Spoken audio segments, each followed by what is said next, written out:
Hello everyone, I am Anshu Agrawal. और आज के वीडियो में हम लोग बहुत सारी बातें करेंगे क्योंकि टाइम कम बचा हुआ है। तो आज मैं जितनी बातें करूंगा सब आपके लिए बहुत ज़्यादा काम की हैं। तो ध्यान से एक एक चीज़ को सुनिएगा, ठीक है। काफ़ी इंपॉर्टेंट वीडियो है तो एक एक चीज़ ध्यान से सुनिएगा। आज हम लोग जो बात करेंगे जेड 2022 में मार्किंग स्कीम की बात करेंगे।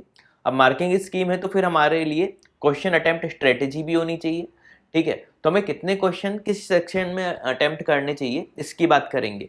प्लस हम बात करेंगे एसे राइटिंग की स्ट्रेटेजी और प्रीवियस हमने इसमें आपको आई थिंक जेड 2005 से लेके जेड 2018 तक जब ऐसे आता था ये पूरे टॉपिक बताए हुए हैं और उन सब में एक कॉमन चीज निकाली है तो उस पर डिस्कस करेंगे, ठीक है। तो ध्यान से पूरा वीडियो देखिएगा तो आपको ऐसे से रिलेटेड भी कोई भी क्वेरी होगी वो सॉल्व हो जाएगी आपकी। प्लस आपको स्ट्रेटेजी एक अच्छी सी पता चल जाएगी कि कौन से टॉपिक में आपकी क्या स्ट्रेटेजी होनी चाहिए सेक्शन में, ठीक है। तो शुरू करते हैं। देखिए, अब नंबर ऑफ क्वेश्चंस जो हैं वो 28, 21 और 26 से, ठीक है। 28 आपके आएंगे क्वांट प्लस डीआई के, ठीक है। एक अभी मैं सेट लास्ट ईयर के डीआई के सेट्स अभी मैंने नहीं लिए, तो अभी अगले एक आध दिन में आपको डीआई के सेट्स के भी बहुत इजी तरीके से सॉल्यूशन मिल जाएंगे आपको, ठीक है। 21 आपके आएंगे डिसीजन मेकिंग में और 26 वर्बल एबिलिटी, ठीक है। इन तीनों सेक्शन को करने के लिए आपके पास 165 मिनट्स रहेंगे, ठीक है। इतना समझ में आ गया।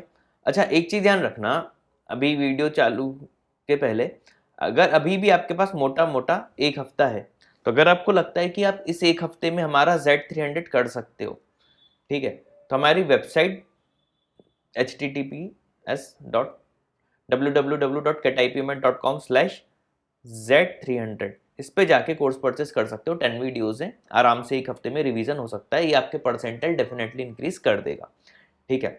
खैर, वो आपके ऊपर है, लेकिन काफ़ी लोगों को बहुत फ़ायदा हुआ है इससे, ठीक। तो चलो उसकी बात छोड़ते हैं, अभी इस पे आ जाओ। 28 क्वांटिटी आई के क्वेश्चन है, 21 decision making, 26 verbal ability, 165 minutes है ना। अब इसमें मार्किंग स्कीम क्या है, +1 ईच करेक्ट का और माइनस में 0.25 होगा रॉन्ग आंसर का। और अगर आप मोर देन 8 क्वेश्चन अनअटेम्प्टेड रहते हैं आपके तो फिर पर क्वेश्चन आपका 0.1 मार्क्स डिडक्ट होंगे। क्लियर। अब चीज एक ध्यान देना, कई बार हमें लगता है कि क्वेश्चन छोड़ने पे भी मार्क डिडक्ट होंगे तो हम ज़्यादा अटेम्प्ट कर सकते हैं। ये सब साइकोलॉजिकल है, थोड़ा सा ध्यान रखना। गलत करने और छोड़ने में क्या फ़र्क है, छोड़ दोगे तो 0.1 ही जाएगा, गलत कर दोगे तो 0.25 जाएगा। तो अगर आपको दो चीज़ों में एक चूज करना हो कि छोड़ना है कि जो लगा रहे हो उसके चांस अगर गलत होने के हैं, नॉर्मली गलत ही होता है, तो फिर आप छोड़ देना क्वेश्चन। ये एक चीज़ हो गई। अब देखो, इसकी स्ट्रेटेजी बता देता हूँ कि आप ज़्यादा से ज़्यादा फिर अटेम्प्ट कैसे कर सकते हो, है ना, अगर फिर भी आपको अटेम्प्ट करना है तो। ठीक, देखो, सबसे पहले कोशिश करना, यानी जब भी क्वांट वाला सेक्शन करो इसमें मैक्सिमम क्वेश्चन अटेम्प्ट करने की कोशिश करना, है ना। जितने बन रहे हो ध्यान रखना, जितने बन रहे हो, और जो ना बन रहे हो उनको छोड़ देना, उसमें तुक्के मत लगाना। तो इसमें अनअटेम्प्टेड क्वेश्चंस आप कर सकते हो काफ़ी सारे। इन्हें मान लो अगर 15 to 20 क्वेश्चन भी बन जाए तो ठीक है, उससे कम भी बने तो ठीक है। बाकी जो नहीं बन रहे उनको छोड़ देना, क्योंकि आप क्वांट में जो भी आंसर लगाओगे बिना सॉल्व किए 99% चांस है कि वो गलत होगा, ठीक है। तो तुक्का यहाँ पे मत लगाना। तो क्वांट में आप मैक्सिमम क्वेश्चन छोड़ सकते हो, लेकिन फिर भी कोशिश करना क्वांट में 15+ क्वेश्चन अटेम्प्ट करने की, ठीक है, क्योंकि इनफ टाइम है आपके पास, ठीक है। अब आते हैं डिसीजन मेकिंग में। देखो, डिसीजन मेकिंग में क्या होगा, अगर आपने इसकी अच्छे से प्रैक्टिस की, मेरे प्रीवियस वीडियोस देखे हैं जब मैंने स्ट्रेटेजी बताई, या Z300 जिन लोगों ने पूरा सॉल्व कर लिया, अटेम्प्ट कर लिया, उनको समझ में आ गया होगा कि डिसीजन मेकिंग में पूरे 21 के 21 अटेम्प्ट करने, इधर एक भी क्वेश्चन मत छोड़ना। क्योंकि डिसीजन मेकिंग में हो सकता है ऐसे कई क्वेश्चन आ भी जाएं जो आपको लगेगा कि आपके हो सकता है सही हो, लेकिन वो गलत हो जाए। लेकिन पूरे अटेम्प्ट करोगे और अगर आपने मेरी स्ट्रेटेजी अच्छे से फॉलो की है तो इसमें आप ज़्यादा से ज़्यादा क्वेश्चन आपके सही होंगे। तो डिसीजन मेकिंग में मेरा पर्सनल मानना है, आप डिसएग्री भी कर सकते हो, इसमें पूरे 21 क्वेश्चन आप अटेम्प्ट करना। क्लियर है। तो क्वांट में अगर आप 15+ अटेम्प्ट करोगे, डिसीजन मेकिंग में 21 पूरे अटेम्प्ट करना। अब आते हैं वर्बल एबिलिटी में। वर्बल एबिलिटी में भी ध्यान रखना, अगर आप आरसी अच्छे से पढ़ रहे हो तो आरसी के पूरे क्वेश्चन अटेम्प्ट कर सकते हो अच्छे से पढ़ के ना, मेरी एक एक छोटी छोटी सी बातों पे ध्यान दिया करना। उसके बाद देखो जो ग्रामर वाले या फिल इन द ब्लैंक ऐसे जो क्वेश्चन आएंगे उसमें अगर नहीं बन रहा तो वहां पे फिर तुक्का मत लगाना, क्योंकि फिर उसके गलत होने के चांस बढ़ जाएंगे। तो मैक्सिमम हम अपनी तरफ से जो अटेम्प्ट कर सकते हैं और जिसकी प्रोबेबिलिटी सही होने की होगी ज्यादा, उसमें है आरसी, डिसीजन मेकिंग, बस। इससे ज्यादा कोई भी क्वेश्चन को तुक्के मत लगाना, क्योंकि फिर उसके गलत होने की प्रोबेबिलिटी हो जाएगी। तो सिर्फ 2 ही पॉइंट ऐसे हैं यहाँ पे जहां पे हम लोग ज्यादा अटेम्प्ट कर सकते हैं, थोड़ा गेस वर्क कर सकते हैं। और वो 2 पॉइंट कौन से? एक पूरा का पूरा सेक्शन है हमारा डिसीजन मेकिंग का, और एक है हमारा वर्बल में आरसी। बस इसके अलावा कोई भी क्वेश्चन अगर आपसे ना बने तो उसको छोड़ने में ही भलाई है, तुक्का मत लगाना। ठीक है, इतना समझ में आ गया? मार्किंग स्कीम भी समझ में आ गई है ना? क्वेश्चन अटेम्प्ट स्ट्रेटेजी मैंने ये बताई थी कि किसमें कितने अटेम्प्ट करने चाहिए। ठीक, अब बात करते हैं एसे राइटिंग की। एसे राइटिंग 2018 तक जेट में आती थी, 19, 20, 21, हाँ 20, इन 3 साल में एसे राइटिंग नहीं आई थी। इस साल वापस से इन्होंने भी कई बच्चों को झटका लग गया, ठीक है, वापस से इंट्रोड्यूस कर दी। अब देखो, अब यहाँ पे आप लोग जितने भी बच्चे मेरा वीडियो सुन रहे हो, अब 2 टाइप्स के स्टूडेंट्स हैं इसमें, एस्पिरेंट्स हैं। एक वो हैं जिनका टारगेट एक्सएलआरआई है ना, जमशेदपुर, ठीक। और एक वो बच्चे जिनको एक डिसेंट परसेंटाइल चाहिए कि अगर 95 के आसपास भी हमारे परसेंटाइल आ जाते हैं तो हमें एक डिसेंट कॉलेज मिल जाएगा, 90, 95। और वो जानते हैं कि उनको एक्सएलआरआई चांस है कि उनका नहीं होगा, ठीक है। तो अब दोनों बच्चे मेरी बात ध्यान से सुनना, ठीक है। तो आप में से जितने भी बच्चों को लग रहा है, देखो ऐसे राइटिंग देख के आप भले ही घबरा गए हो, लेकिन इसमें घबराने की जरूरत नहीं है। ऐसे राइटिंग में ऐसे के मार्क्स तभी आपके कैलकुलेट होंगे जब आप इंटरव्यू दे रहे होगे, ठीक है। आपने इनका नोटिफिकेशन में पढ़ ही लिया होगा। तो अगर आपको लगता है कि आप एक्सएलआरआई के इंटरव्यू तक जाओगे, है ना, वहां पे आपका ऐसे कंसीडर होगा, है ना, तो आप ऐसे की अभी प्रैक्टिस कर सकते हो। आगे अभी उस पर हम लोग टॉपिक्स की बात कर लेंगे। लेकिन अगर आपको लगता है कि मुझे सिर्फ 90 to 95 परसेंटाइल लाना हो, मुझे मालूम है कि मेरा एक्सएलआरआई से कॉल नहीं आएगा, है ना, तो फिर अभी आपको 2 जनवरी तक ऐसे राइटिंग पे ध्यान देने की जरूरत नहीं है। आप जो फर्स्ट पार्ट है जो अभी अपन ने डिस्कस किया था, क्वांट, वर्बल और डिसीजन मेकिंग, इसी पे कंसंट्रेट करो और कोशिश करो कि मैक्सिमम परसेंटाइल इसी के थ्रू कैसे ले आओ। पॉइंट समझ में आ गया? तो ऐसे राइटिंग की प्रैक्टिस वही बच्चे करना जिनको लगता है कि उनको इंटरव्यू कॉल आएगा और वहां पे उनका ऐसे कंसीडर होगा। क्लियर? और जितने ही बच्चों को लग रहा है कि उनको 95, 96 परसेंटाइल के आसपास तक लाना है, एक अच्छा कॉलेज में जाना है, और जिस कॉलेज में ऐसे को कंसीडर नहीं किया जाएगा, तो वो सिर्फ फर्स्ट पार्ट पे ही ध्यान दो जेड के, ठीक है।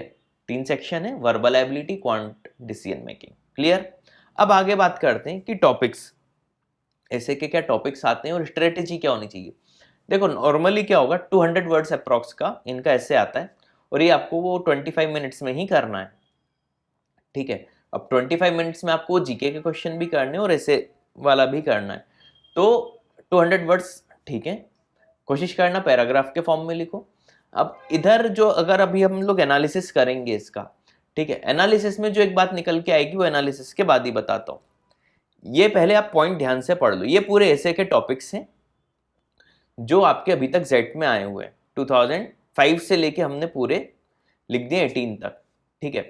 18 का देख लेते हैं, ethical practice and sustainability, do they coexist, globalisation, jingoism, always coexist, technology and nature are natural enemies, listening is a dying art, we hardly listen to understand, we only listen to refute और reply. कई लोग agree करते होंगे इसमें, है ना। The most beautiful thing can neither be seen nor be touch but they can only be felt. कई बच्चियां खुश हो गई होंगी। Corruption is the root cause of economic slowdown in India, government is not addressing the root cause of poverty, government not able to implement the policies properly due to the huge magnitude of poverty. Then 2011 का जो set था उसमें एक para type का दे दिया था, इससे आपसे पूछा था, छोड़ो उसको। 2010 की बात करें, earth provides enough to satisfy everybody's need but not everybody's greed. ये तो हम डेली रूटीन में देखते ही हैं, बात भी करते हैं। The inherent vice of capitalism is unequal sharing of blessings and inherent virtue of socialism, equal sharing of misery, gender imbalance would lead to third world war, economic growth, ये सब ठीक है, more than 1 billion Indians again problem और सी of opportunities. अच्छा, मैंने पूरे पूरे line, हर ऐसे का टॉपिक एक लाइन में जल्दी जल्दी आपको पढ़ के सुना दिया। क्यों? क्योंकि ध्यान से अगर देखो मैक्सिमम इसमें जितने भी पॉइंट्स थे, है ना, ये आप स्क्रीनशॉट ले लेना, आपके काम आएगा।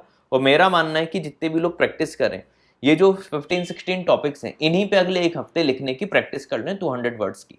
ठीक है, 200 वर्ड्स में इनको लिखने की आप प्रैक्टिस कर लो, है ना, गूगल से अच्छे अच्छे पॉइंट सर्च कर लो। अब आपको समझ में क्या आया इससे, 2-3 चीजें अब मैं समझा देता हूं। देखो, ये होता है एनालिसिस जो आपको करना चाहिए। पहला, इन लोगों ने कोई भी आपका नॉलेजेबल टॉपिक नहीं पूछा है जिसमें हमें नॉलेज की जरूरत है, या हमारा करंट अफेयर्स बहुत अच्छा होने की जरूरत है, या हमें किसी टॉपिक का नॉलेज।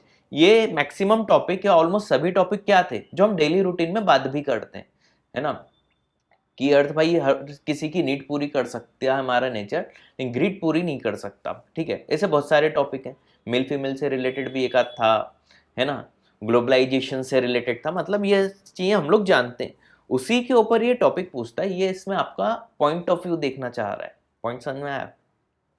ये आपका नॉलेज नहीं, ये आप चीज़ों को किस तरीके से देखते हो, आपकी ऑब्जर्वेशन क्या है, ये आपका पॉइंट ऑफ व्यू देखना, पॉइंट ऑफ व्यू देखना चाह रहा है। तो ध्यान से रखना, यहाँ पे आपको नॉलेज की जरूरत नहीं। तो आप में से जितने ही बच्चे पैनिक कर रहे थे एकदम से कि यार ऐसे आ गया, ऐसे आ गया, अब हम कैसे तैयारी करेंगे, ऐसे की ऐसे कोई तैयारी करने की जरूरत नहीं है। अगले एक हफ्ते बस आप 200 वर्ड्स में लिखने की प्रैक्टिस कर लो, और प्रैक्टिस इन्हीं 15-16 टॉपिक्स पे कर लो।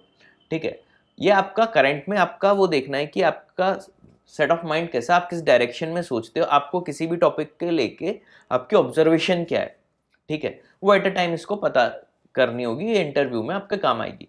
तो मेरा पर्सनल सजेशन है, ये जो मैंने 15-16 टॉपिक्स दिए, आप इन्हीं पे अगले एक हफ्ते प्रैक्टिस कर लो, आगे चल के हो सकता है वैट पीआई में भी ये काम आए, दूसरे कॉलेजेस में। क्लियर है? प्लस पैराग्राफ के फॉर्म में लिखना, और ज्यादा ऐसे के लिए इधर उधर पढ़ने की जरूरत नहीं, इन्हीं टॉपिक्स को आप पढ़ लेना। ठीक है, और इतने सारे टॉपिक्स देने का मतलब क्या था, ताकि आपको समझ में आ जाए कि जेट किस तरीके के टॉपिक्स पूछ रहा है ना। एब्स्ट्रैक्ट टॉपिक होते हैं, नॉलेजेबल टॉपिक्स ये लोग नहीं पूछते हैं, तो इतना ज्यादा घबराने की जरूरत नहीं है इसमें। ठीक है, ये पूरे के पूरे टॉपिक्स का स्क्रीनशॉट ले लेना, और आप बहुत कुछ जाते हो सकता है इस बार सोशल मीडिया से रिलेटेड आ जाए, या ये अपना क्या चल रहा है अभी, कोरोना से रिलेटेड कोई ऐसे का टॉपिक आ जाए, before and after life of corona ऐसा करके, है ना, कुछ भी आ सकता है, वर्क फ्रॉम होम से रिलेटेड कुछ आ सकता है, और यही सब टॉपिक आपसे हो सकता है आगे चल के इंटरव्यू या वैट में भी किसी ना किसी कॉलेज के आ जाए। तो इतना ज़्यादा घबराओ मत, 200 वर्ड्स में लिखने की थोड़ी सी प्रैक्टिस कर लो, कोई बड़ी चीज़ नहीं है। ठीक है, तो उम्मीद है कि आज का वीडियो भी आपको काफ़ी अच्छे से समझ में आ गया होगा। मैंने काफ़ी शॉर्ट टाइम में बहुत सारी चीज़ें आज कवर की हैं, और अगर हमारे वीडियोस आपको ऐसे ही पसंद आते हैं तो अच्छी अच्छी टेस्टिमोनी लिखा करो, कमेंट किया करो, शेयर किया करो, है ना। और बाकी आपके जो भी परिचित हैं, आपके जूनियर्स हैं, आपके रिलेटिव हैं, उनको भी समझाओ कि इधर उधर ब्रांड में जाने की ज़रूरत नहीं है, हमारे कोर्स परचेस करें, आपके डेफिनेटली अच्छे परसेंटाइल आएंगे। ठीक है, तो thanks for watching this video.